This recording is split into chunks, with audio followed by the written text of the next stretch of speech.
திரு Prince Gajendra Babu, இந்த விஷயத்தை நம்ம எப்படி அணுகணும் முதல்ல? ஏன்னா பலர் பார்வையை சொல்றாங்க. உண்மையிலேயே இந்த விஷயத்தை எப்படி அணுகணும்? இது யாருடைய பிழை தவறுன்னு நம்ம எடுத்துக்கலாம்? ஒரு 3 கல்லூரியில் இன்றைக்கு நமக்கு 250 200 200ன்னு சொல்கிற இந்த 650ல் அந்த 250 சொல்லப்படுற ஒரு கல்லூரி, அந்த கல்லூரிக்கு வந்து அந்த 60 டேஸ் விண்டோ பீரியடுக்குள்ளே கொடுக்கல, லேட் ஆயிடுச்சு. அதுக்கு பிறகு வந்து அவங்க கோர்ட்டுக்கு போகிறாங்க. ஒரு டெக்னிக்கல் கிரவுண்டில் கோர்ட்லேருந்து ஒரு ஆர்டர் வாங்கிட்டு வந்திருக்காங்க அப்படின்றது ஒரு கல்லூரி சம்மந்தப்பட்டது. மற்ற 2 கல்லூரிக்கும் இவங்க வந்து நோ அப்ஜெக்ஷன் சர்டிஃபிகேட் கொடுக்கல, கொடுக்காமலே வந்து என்எம்சி கொடுத்துருக்காங்க. ஸோ அப்போது ஒரு குறிப்பிட்ட கால அளவுக்குள்ளே கொடுக்காததுனால கொடுத்ததாக கருதி கொள்ளலாம் அப்படின்ற இருக்கிற விதியை பயன்படுத்தி இது கொடுத்தாங்களா அப்படின்ற ஒரு கேள்வி வந்து எழுகிறது. இது வந்து நிர்வாக சிக்கலா, அரசினுடைய அலட்சிய போக்கா அப்படின்னு கேட்டால் இது அனைத்தும் அடங்கியது தான். ஏனென்றால் பல்கலைக்கழகத்திற்கு துணைவேந்தர் இல்லை, ஒரு 5 நபர்கள் கொண்ட கமிட்டி வந்து செயல்பட்டுக்கிட்டு இருக்கு. எனவே இது எல்லாமே சேர்ந்த விஷயமா தான் பார்க்கணும். இதை கடந்து நாம் எப்படி பார்க்கணும்னா, நீங்கள் தொடக்கத்தில் வந்து நீட்டில் இருந்து அப்படின்ற ஒரு வார்த்தையை நீங்கள் பயன்படுத்தினீங்க. 10 ஆண்டு காலமாக குறிப்பாக கடந்த 3 நீட் நடைமுறையில் எவ்வளவு பெரிய சிக்கல்கள் ஏற்பட்டது, முறைகேடுகள் ஏற்பட்டது. வரலாறு காணாத அளவிற்கு உலகத்தில் வேற எந்த பகுதியிலும் இந்த மாதிரி ஒரு தேர்வில் நடக்காத குளறுபடிகள் அனைத்துமே நடந்தது. அடிப்படையில் பார்த்தீங்கன்னா, நீட்டை அறிமுகப்படுத்தும் பொழுது அவங்க சொன்னது என்னன்னு கேட்டால், வணிக மையத்தை கட்டுப்படுத்துவோம், தரத்தை வந்து உறுதிப்படுத்துவோம் அப்படின்னு சொன்னாங்க. இதை சொல்லி தான் அவங்க வந்து செய்தாங்க. ரெண்டுமே நீட்டு செய்யாதுன்னு சொல்லி இதே ஸ்டுடியோவில் நம்ம 2016 பேசியிருக்கோம். 2014 2017 அது அறிமுகமாகிறது என்ற காலத்திலேயே நம்ம வந்து அதை பற்றி எதையெல்லாம் அன்றைக்கு பேசணுமோ அது அனைத்தும் உண்மை அப்படின்றது இந்த 10 ஆண்டு காலம். ஒரு அரசுக்கு ஒரு 10 ஆண்டு காலம் ஒரு நல்ல நோக்கத்திற்காக ஒரு திட்டத்தை கொண்டு வந்திருந்தா கூட அந்த நோக்கம் நிறைவேறியதா நிறைவேறலையா அப்படின்றதுக்கு ஒரு 10 ஆண்டுன்றது பெரிய விஷயம், பெரிய காலம். இந்த 10 ஆண்டுல முழுமையாக நீட்டினோட நோக்கம் தோற்று போனது. நீட்டினோட நோக்கம் தோற்று போனது எங்கன்னு கேட்டா, நீட்டு அப்படின்ற ஒரு விஷயத்தை விவாதத்துக்கு வரும் பொழுதே, நீங்க பேராசிரியர் ரஞ்சித் ராய் சௌத்ரி கமிட்டி வன்னுலர் குழு எடுத்தாலும் சரி, நாடாளுமன்ற நிலைக்குழு எடுத்தாலும் சரி, அவங்க யாருமே மாநில அரசு கல்லூரி அல்லது ஒன்றிய அரசு கல்லூரியில் முறைகேடு நடந்ததா சொல்லல. அவங்க முறைகேடு நடத்ததா சொல்றதெல்லாம் எங்கன்னு கேட்டீங்கன்னா, டீம்டு யூனிவர்சிட்டியில, மருத்துவ பல்கலைக்கழகங்கள்ல, அப்புறம் தனியார் மருத்துவ கல்லூரிகள்ல. அப்போ அது வந்து தங்கு தடை இல்லாமல், எந்த கட்டுப்பாடும் இல்லாமல் அவர்களுக்கு வந்து அனுமதி கொடுக்கப்பட்டுடுச்சு. எனவே அவர்கள் வந்து மாணவர் சேர்க்கையில முறைகேடு நடத்துறாங்க. இதை முறைப்படுத்துவதற்கு ஒரு பொது நுழைவுத் தேர்வு தான் சொன்னாங்க. அந்த வல்லுநர் குழுவோ அல்லது நாடாளுமன்ற நிலைக்குழுவோ அந்த எலிஜிபிலிட்டின்ற வார்த்தையை கூட பயன்படுத்தல.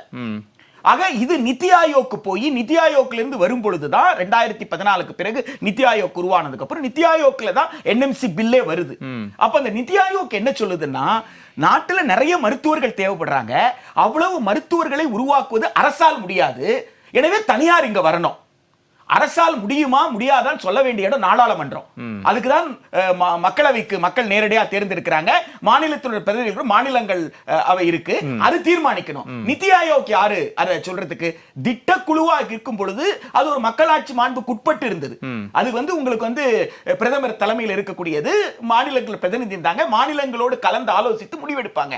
நித்தி ஆயோக்ன்றது ஒரு கார்ப்பரேட் பாடி மாதிரியே, ஒரு சிஇஓ அவர் வேர்ல்ட் பேங்க்ல இருப்பாரு, ஐஎம்எஃப்ல இருப்பாரு, கான்ட்ராக்ட் பேஸ்ல அவரை சீஃப் எக்ஸிகியூட்டிவ் ஆபீசரா இங்க நியமிச்சிருப்பீங்க.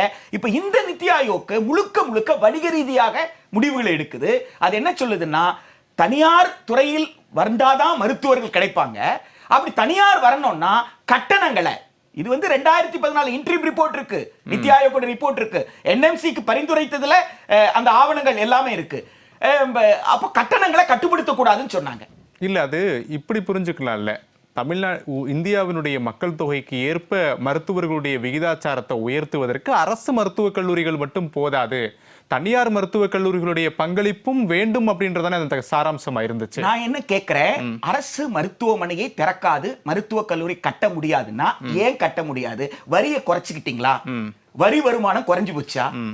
நீங்க 1950 இருந்து 2000 வரைக்கும் எந்தெந்த பொருளுக்கெல்லாம் நீங்க வரி கட்டாம இருந்தீங்களோ ஜிஎஸ்டி வந்ததுக்கு அப்புறம் எல்லா பொருளுக்கும் நீங்க வரி கட்ட ஆரம்பிக்கலையா? வரி அப்போ வரக்கூடிய வரி என்பது மக்களுடைய அத்தியாவசிய தேவைக்கு பயன்படுத்துறதுக்கு தானே. அப்ப இந்திய அரசமைச்சகத்தின் கூறு 41ல உங்களுக்கு வரி பெருகுது, வருமானம் பெருகுது, வளர்ச்சி அடையுதுன்னு சொன்னா கல்வியை உரிமையா கொடுக்கணும்னு கொடுத்திருக்காங்க. உங்களுக்கு வேலையை உரிமையா கொடுக்கணும்னு கொடுத்திருக்காங்க. வளர்ச்சி அடை இப்ப இந்தியா பொருளாதாரத்தில் வீழ்ச்சி அடைந்ததுன்னு சொல்றீங்களா? திரு பிரின்ஸ், நான் இந்த டாபிக்குள்ள நான் இப்ப உங்களுக்கு வரேன். இப்ப இந்த 3 மருத்துவக் கல்லூரிகள் நிகர்நிலை பல்கலைக்கழகமா மாறி இருக்கு. இதுல அரசியல் பின்புலமும் இருக்குல்ல. நம்ம தமிழ்நாட்டுல நிறைய தனியார் மருத்துவக் கல்லூரிகள் இருந்தாலும் இந்த குறிப்பிட்ட 3 மருத்துவக் கல்லூரிகளுக்கு மட்டும் 60 நாட்கள் விலக்கு அப்படியே கடந்து போகுது. நிகர்நிலை பல்கலைக்கழகம் அந்தஸ்து கிடைக்குது அப்படின்றப்போ அரசனுடைய காரணமும் இருக்குன்னு தான் நம்ம புரிஞ்சுக்கணும். நரேந்திர மோடிக்கு சொந்தக்காரங்களா இந்த 3 பேரு என்பதுதான் நேரடி கேள்வி. மாநில அரசு ஒருவேளை எதிர்த்திருந்தால் அது காலதாமதமாயிருக்கும். நானும் அதுதான் கேட்க வர்றேன். இவங்க யாரா நரேந்திர மோடிக்கும் தர்மேந்திர பிரதானுக்கும் சொந்தக்காரரா, இல்ல ஒன்றிய சுகாதாரத்துறை அமைச்சருக்கு சொந்தக்காரரா, இல்ல அந்த கட்சியை சேர்ந்தவர்களா, யார் என்பது தெரியணும். ஏன்னு கேட்டீங்கன்னா இந்த நீட்டை யாருக்காகனா இந்த 3 நிகர்நிலை பல்கலைக்கழகத்திற்காக கொள்ளையடிக்க நினைப்பவர்களுக்கு மட்டுமே நீட். நீட்டை திரு நரேந்திர மோடி அவர்கள் ரத்து செய்யாம இருக்கிறார். இல்ல அந்த அடிப்படையில கேட்கல திரு பிரின்ஸ். வேற எந்த அடிப்படையில நான் கேக்குறது நீட் நடைமுறையில நீட்டே வேண்டாம். இப்ப நம்ம இந்த அடிப்படையில கேட்கலாம். நான் கேட்கக்கூடியது தமிழ்நாட்டுல பல தனியார் மருத்துவக் கல்லூரிகள் இருக்கு. சில குறிப்பிட்ட அரசியல்வாதிகளுக்கும் அரசியல் தலைவர்களுக்கும் நெருக்கமாக இருக்கக்கூடிய இந்த 3 மருத்துவக் கல்லூரிகள் மட்டும் ஒரு 60 நாட்களுக்குள்ள எந்த ஆட்சேபனையும் தெரிவிக்காம 2 மருத்துவ அந்த கல்லூரிக்கு கிடைக்கப்படுது. அப்படின்றப்போ அது அரசியல் பார்வையில ஒருவேளை நம்ம அணுகணுமோ அப்படின்றத கேள்வி. பார்வையில் நடத்துவது என்பது தனியார் கொள்ளையடிப்பதற்கு திரு நரேந்திர மோடி அனுமதிப்பதிலிருந்து திரு நரேந்திர மோடியை காப்பாற்றக்கூடிய ஏற்பாடு. ஏன் கேட்டீங்கன்னா இது மாநில அரசு தானே கொடுக்கல. இந்த விதிகள் அனைத்துமே உருவாக்குறது ஒன்றிய அரசு. ஒருவேளை மாநில அரசு ஆட்சேபனை தெரிவித்திருந்தால் இது நடந்திருக்காதுல்ல. அப்படிதானே சொல்றாங்க இன்னைக்கு இருக்கக்கூடிய அரசு கூட. மாநில அரசு 60 நாளுக்குள் தெரிவித்திருந்தால் அது நீதிமன்றத்தை கூட அணுகி இருக்கலாம். ஏற்கனவே ஒரு வாய்ப்பு கொடுத்திருக்கலாம்ல. அந்த பதில கூட நம்ம ஏன் சொல்லலன்னு கேக்குறேன். அதுதான் நான் சொல்ல ஏற்கனவே உங்களுக்கு தொடக்கத்திலே நான் தான் சொன்னேன். நிர்வாக சிக்கலான்னு கேட்டா ஆமா நிர்வாக சிக்கல் தான். அரசியல் அலட்சியமான்னு கேட்டா அரசியல் அலட்சியம் தான். அதெல்லாம் உள்ள இருக்கிறது தான். ஆனா நீட்ல 600 மார்க் 550 மார்க் வாங்கினவன் ரிப்பீட்டர் ஆகுறான். ஆனா 200 மார்க் வாங்குறவன் எம்பிபிஎஸ் குள்ள வர்றான். எப்படிடா வர்றான்னு கேட்டா அது யாருக்கிட்ட முடியுது? தனியார் கல்லூரியில் நிகர்நிலை பல்கலைக்கழகம் தான் முடியுது. ஆக இது நீட்டுக்கு முன்னாடி இல்லீகல். சரி, நீட்டுக்கு அப்புறம் முதற்கட்ட பார்வையை எடுத்துக்கிறேன். பிரின்ஸ் கஜேந்திர பாபு, உங்களுக்கு கேள்வி நிறைய இருந்தது, பதில். அதாவது நீங்க நீட் நடைமுறைக்கு முன்னாடி நீங்க கள்ளக்குறிச்சி அனைத்து இந்திய அண்ணா திராவிட முன்னேற்ற கழகத்துடைய அன்றைய நாடாளுமன்ற உறுப்பினர் டாக்டர் காமராஜ் அவர்களை நேர கூப்பிட்டு கூட கேளுங்க, இல்ல போன்ல கூட கேளுங்க. அவருடைய டிசன்ட் நோட் 109வது அறிக்கையில இருக்கு. நாடாளுமன்ற நிலைக்குழுவினுடைய 109வது அறிக்கையில அவருடைய டிசன்ட் நோட் இருக்கு. 92வது அதுக்கு முன்னாடி 92வது நாடாளுமன்ற நிலைக்குழு. அந்த நிலைக்குழுவில் அவங்க என்ன சொல்லியிருக்காங்கன்னா 50 லட்சம் ரூபான்னு சொல்லியிருக்காங்க. 50 கோடி இல்லை, 50 லட்சம் ரூபாவை ரொம்ப பெருசா சொல்லியிருக்காங்க. அதாவது தனியார் கல்லூரிகள்ல இது நாடாளுமன்ற நிலைக்குழு அறிக்கை மார்ச் மாசம் 8ஆம் தேதி 2016 மக்களவையிலும் மாநிலங்களவையிலும் தாக்கல் செய்யப்பட்ட அறிக்கையிலிருந்து நான் பேசுறேன். 50 லட்சம் ரூபாய் வாங்குறாங்களே, 50 லட்சம் ரூபாய் வாங்குறாங்களே அப்படின்னா ஏழைகளை எப்படி போய் சேர முடியும்? அப்போ பணம் கொடுக்கிறவன் சேர்றான்.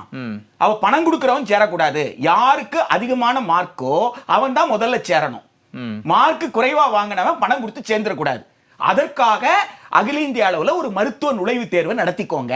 அதுவும் எந்தெந்த மாநிலங்கள்லாம் விரும்பலையோ அவங்களெல்லாம் விலக்கி வச்சுட்டு, இதுதான் 92வது நாடாளுமன்ற நிலைக்குழு. அதற்கு பிறகுதான் நிதி ஆயோகோட தலையீடு, மற்ற விஷயங்கள். அதுக்கப்புறம் தான் 109வது அறிக்கையை நீங்க சரியா எடுத்து படிச்சு பார்த்தீங்கன்னா நீட்டு நடைமுறைக்கு வந்துருச்சு, எந்த சிக்கலும் இல்லைன்ட்டு ஒன்றிய சுகாதாரத்துறை செயலாளர் தாக்கல் பண்றாரு. ஆனா தமிழ்நாட்டில் 2 மசோதா நிறைவேறி அனுப்பப்பட்டிருக்கு அனைத்து இந்திய அண்ணா திராவிட முன்னேற்ற கழக ஆட்சியில. அதை மறைத்துட்டாங்க. அப்ப பல தகவல்கள் மறைக்கப்பட்டு அதனாலதான் டாக்டர் காமராஜ் வந்து தன்னுடைய டிசன்ட் நோட்ட பதிவு பண்றாரு அந்த 109வது அறிக்கையில. இந்த என்எம்சில என்ன செய்யறாங்கன்னா, தமிழ்நாடு போன்ற மாநிலங்கள்ல 100% இடங்களுக்கும் அரசு வந்து கட்டணத்தை தீர்மானிக்கிற சட்டம் இருந்தது. ஆனா என்எம்சில 50% தான் தீர்மானிக்க முடியும், மீதி 50% தீர்மானிக்க முடியாது என்று வந்தது. நீட்டுக்கு முன்னாடி தமிழ்நாடு அரசு தீர்மானித்திருக்கிற கட்டணத்தை விட கூடுதலாக வாங்கினால் சட்டப்படி குற்றம். சட்டப்படி குற்றம். தமிழ்நாடு மருத்துவ மாணவர் சேர்க்கை இருந்தாலும் நிகர்நிலை பல்கலைக்கழகமோ தனியார் பல்கலைக்கழகமோ குறைந்த மதிப்பெண் எடுத்தவங்கள அதிகமான மதிப்பெண் இருக்கிறவங்களை முன்னாடி சேர்த்துட்டாங்கன்னா அது சட்டப்படி குற்றம். அப்படி ஒரு கல்லூரியில மாணவர்களிடம் அரசு தீர்மானித்த கட்டணத்தை விட கூடுதலாக வாங்கியதால் மூத்த வழக்கறிஞர் எம்ஜிஆர் பிரசாத் இருக்காரு, தயவு கூர்ந்து அவரை நீங்க தொலைபேசியில தொடர்பு கொண்டு கேட்கலாம். அவர் உயர்நீதிமன்றத்தில் தொடுத்த வழக்குல ஒரு கல்லூரியில அதிகமான வசூலான பணத்தை நீதிமன்ற உத்தரவின் பேரில் திரும்பி வாங்கி கொடுத்தாரு. ஏனென்றால் அது சட்டப்படி குற்றம். சட்டப்படி குற்றத்தை இப்ப நீட் என்எம்சி வந்த பிறகு எதை இல்லீகல் சொன்னீங்களோ அது லீகலைஸ் ஆகிட்டீங்க. இப்ப நீங்க என்ன பண்ணிட்டீங்க, 25 லட்சத்துல இருந்து 18 லட்சத்திலிருந்து 25 லட்சம் கட்டணமாக வாங்கலாம். கட்டணமாக வாங்கலாம். அப்போ நீட்டினுடைய கவுன்சிலிங்ல medical government medical college fill ஆகிற வரைக்கும், அது நேஷனல் மெடிக்கல் காலேஜா இருக்கலாம், ஸ்டேட் மெடிக்கல், அது ஃபில் ஆகிற வரைக்கும் ஆர்டர் கரெக்டா போகுது. அதற்கு பிறகு என்ன ஆகுதுன்னு கேட்டீங்கன்னா, ஹையஸ்ட் ஸ்கோரர் அவனால தனியார் கல்லூரியில சேர முடியல. அவன் சேரலன்னு சொன்ன உடனே அந்த இடம் வந்து வேக்கண்டா டிக்ளேர் ஆகுது. அந்த இடத்தை யார் ஃபில் பண்றாங்கன்னா அவங்களை விட குறைவாக மதிப்பெண் எடுத்தவங்க. அப்போ அவர்களை விட குறைவாக இருக்கிறவங்க சேர்ந்தா நீட்டுக்கு முன்னாடி இல்லீகல், இப்ப வந்து நீட்டுனால லீகல் ஆயிருச்சு. அப்ப இது யாரை காப்பாத்துது? தனியார் நிகர்நிலை பல்கலைக்கழகம் நடத்துறவங்க சட்டப்படி அவர்கள் மீது என்ன செய்ய வேண்டியதில்லை, நடவடிக்கை எடுக்க வேண்டிய அவசியம் கிடையாது. ஏனென்றால் அவங்க 50th பர்சன்டைல இருந்து தான் வந்திருக்காங்க. ஒரே ஒரு சின்ன குறுக்கு ரவீந்திரன் கவுன்சிலிங் ப்ராப்ளம். தயவு செய்து நான் சொல்லி முடிச்சிடுறேன். அதுக்கப்புறம் நீங்க எல்லாம் பேசும்போது நான் தலையிட்டேனா நான் விளக்கம் கொடுத்துறேன். நீங்க எப்படி சொன்னீங்களோ மக்கள். ஆமாங்க, நான் சொல்லி முடிக்கிறேன். நான் டைம் வாங்கிக்கிறேன். இல்ல சின்ன ஒரு இந்த மாதிரி விவாதத்திற்கு நான் வராததற்கு முக்கிய காரணம் மக்களை குழப்புவதற்கு மட்டுமே நம்ம பயன்படுறோமே தவிர நாடாளுமன்ற நிலைக்குழு, அரசமைப்பு சட்டம் எதை பத்தி கவலை இல்ல. திமுகவா அண்ணா திமுகவா வேற எந்த கட்சி? இல்ல அவர் கட்சி மெடிக்கல் காலேஜ் லிஸ்ட் கிடைக்காது. இந்த விவாதத்தை நீட்டுக்கு கடத்த வேண்டிய அவசியம் என்ன? மக்களை குழப்பறது யாரு? இந்த விவாதத்துக்கு நீட்டுக்கு என்ன சம்பந்தம்? கூகுள்ல போய் கேளுங்கன்னு சொல்றேன். இந்த கேள்விக்கு நீட்டுக்கு என்ன சம்பந்தம்? பாருங்க. சரி, இந்த கேள்விக்கு நீட்டுக்கு என்ன சம்பந்தம்? இந்த விவாதத்துக்கு நீட்டுக்கு என்ன சம்பந்தம்? மக்களை குழப்பறது யாரு? மக்களை குழப்பிட்டு சார் கேட்ட கேள்விக்கு நான் பதில் சொல்லிட்டு இருக்கேன். நிறைவா வரேன். நீங்க பதில் சொல்லிட்டு இருக்கும்போது பதில முடிக்காம கோபப்பட வேண்டாம் கேக்குறீங்க. நீட்டு கிடையாது. அநியாயமாக சார் அவர் முடிச்சிட்டு நான் நிறைவா வரேன். ரவீந்திரன் சார் நான் வரேன். கேக்குறேன் உங்ககிட்ட வரேன். முடிச்சு பிரின்ஸ் சார் முடிச்சு. நீங்க கூகுள்ல போய் சர்ச் பண்ண கூடாதுங்க. மெடிக்கல் கவுன்சில் ஆஃப் இந்தியா இருக்கு, நேஷனல் மெடிக்கல் கமிஷன் இருக்கு. இப்போ அந்த நேஷனல் மெடிக்கல் கமிஷன்ல இயர் வாரியா போட்டுருக்கான். அந்த இயர் வாரியா செக் பண்ணுங்க. எந்த ஆட்சி எந்த காலத்துல இருந்துன்னு தெரியும். நீங்க பொத்தாம் பொதுவாக ஒரு குறிப்பிட்ட காலத்தை சொல்லி அந்த காலத்துல மெடிக்கல் காலேஜ் இல்லைன்னு சொல்ல வர்றீங்க. நீங்க அப்ப மக்கள் என்ன நினைப்பாங்க? கூகுள்ல போய் சர்ச் பண்ணணும். நேஷனல் மெடிக்கல் கமிஷன் வெப்சைட்டுக்கு போங்க. அதுல இயர் வைஸ் கொடுத்திருக்கான், எந்தெந்த காலேஜ் எப்ப எஸ்டாப்லிஷ் ஆச்சுன்னு, அந்த பீரியட்ல யார் கவர்மெண்ட்னு பாருங்க. எனவே மக்களை குழப்ப வேண்டிய அவசியம் கிடையாது. இப்ப என்ன புரிஞ்சுக்க வேண்டியது இருக்குன்னா, இல்லீகலாக எதை வசூல் செய்தாங்களோ நீட்டுக்கு முன்னாடி அதை இப்ப லீகல் பண்ணிட்டாங்க. சரி பிரின்ஸ், நீட் யாரை காப்பாத்திட்டு இருக்குன்னா தனியார் நிகர்நிலை பல்கலைக்கழகம் காப்பாத்திட்டு இருக்கு. இந்த நிகர்நிலை பல்கலைக்கழகம் மாறுவது எதற்காக கேட்டா நீட்டின் மூலமாக தான் குற்றவாளி என்கின்ற நிலையிலிருந்து தப்பித்துக் கொள்வது. சரி பிரின்ஸ்.